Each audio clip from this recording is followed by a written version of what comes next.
Ayan, nagutom tayo, kaya meron tayong pahabol na merienda. Ngayon, kawawa naman tayo dahil meron tayong merienda. Ito, 2 biskwit lang tapos tubig. Utang pa sa kapitbahay. So, ayan. Ang merienda natin, pita, para kahit pa paano nakakabutog sa tiyan. O, pita, baka naman. Ayan, so dahil merong si Mami Tura, Daddy Tura, at Baby Tura, hatiin natin sa 3 yung pita. So ang laman ng isang pita, sa 9 na pieces.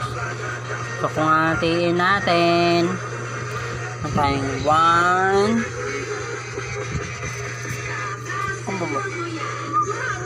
Yan, kay Baby, sa akin. Mami Tura ulit. Baby Tura at Daddy ulit, then Mommy, then Baby and Daddy ulit, then kay Mommy, kay Baby, kay Daddy,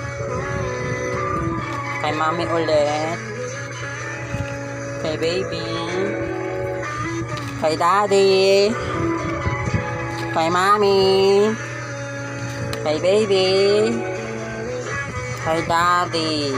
So ayan, nahati natin. Yan ang merienda natin pahabol.